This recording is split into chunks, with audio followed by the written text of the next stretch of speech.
Over the last several years, I've worked with over 4,000 business owners to help them scale their business while having ADHD and without burning out.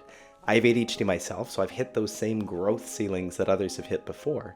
And what I've learned is that scaling with ADHD and not burning out, it is not hard, but it is misunderstood. And so in this video, what I'm going to show you is why most business advice for folks with ADHD is wrong and what to actually do instead to help you grow. So the first thing I want to share with you is that it's fairly common that your ADHD traits were the traits that actually helped you grow the business to the stage it's at, like the big picture thinking, the creativity, the ability to take risks. All of those were helpful, but often what happens is at scale, when we start hitting a complexity ceiling, those very same traits will be the things that start holding people back. It's kind of like you can't have a strength without also having the sort of kryptonite that comes along with it. And so if you're in that spot where you're wondering why it's sort of gotten hard or why it's feeling this way, it's what's probably happening. What's true for a lot of people who are diagnosed with ADHD later in life is that they generally are able to get by in life pretty far, really based on intelligence and kind of like brute force, and like you can build a business on adrenaline, but the challenge is that you can't scale a business on adrenaline. Does that make sense? So a very common issue that I run into clients with clients is that they're coming in and they've built something that works, but the way that they're keeping it running is just like pressing and pressing harder. And eventually what happens when we try to keep employing the same strategies that built the business, pressing through adrenaline, is that we end up burning out.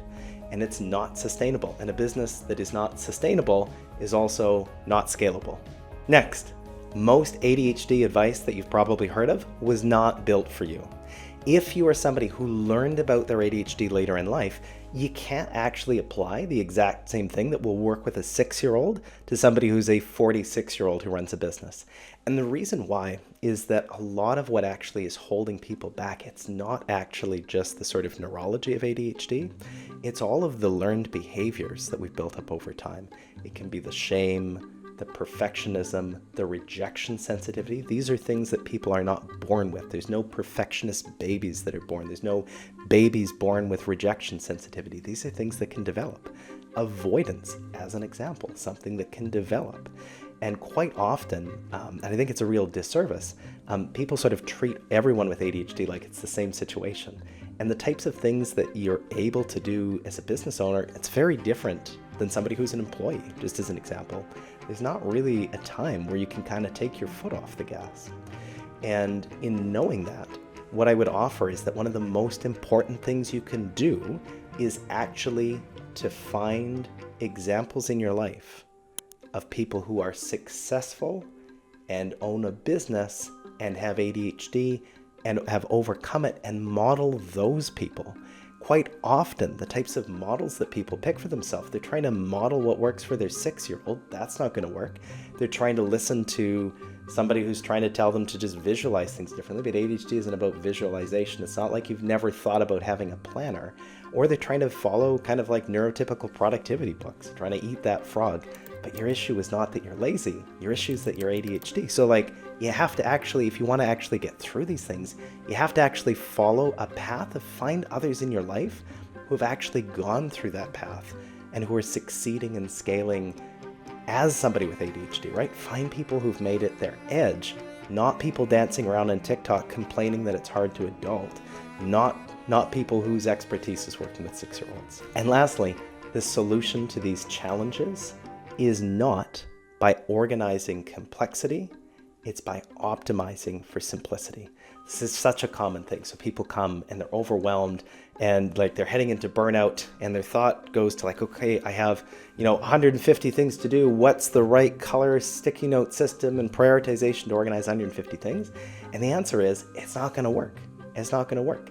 You do have this brain that is so great at making connections, at being able to hyper-focus, to get obsessed on something. And what happens for a lot of people is that as the business grows, you start to actually, the business grows above your own complexity ceiling. And if you've been in a spot where you're above your own complexity ceiling, you don't get through that by trying to just like get a new filing system. What's the latest app? You get through that by learning how to optimize everything in your life, and particularly your business, for simplicity. I mean, the good news, like think about that question of simplicity. You've probably heard the phrase, simple scales, complex fails. Well, it's particularly true for ADHD. But most people, when they learn about these things, they go the opposite direction. You're trying to find out like what's the right way to capture and sort all of my complexity, when what we actually have to do is systematically introduce simplicity into our life in all aspects of our business. Simplicity in our sales process, our marketing, our delivery. How can we set up systems that if you have an energy that goes like this through the day, how can you set up systems so that you still make money when your energy is going like this? If you're early on in actually addressing these challenges, that has to be the key to addressing some of these things. So here's what I want you to keep in mind. Your next level of scale is not limited by the fact that you have ADHD. It's limited by the fact that you have ADHD and you don't know how to operate and exist in this world as a business owner with ADHD. There are plenty of examples of people who do scale successfully with ADHD and who can do it without burning out. So it doesn't have to be this thing that we accept. I don't know about you, I'm not a big fan of labels. I call my company ADHD Tools because you wouldn't know what the heck I was talking about if I didn't do it. But like that sort of thought, that belief that like you can't do this because you have ADHD, I gotta tell you that's absolutely not true.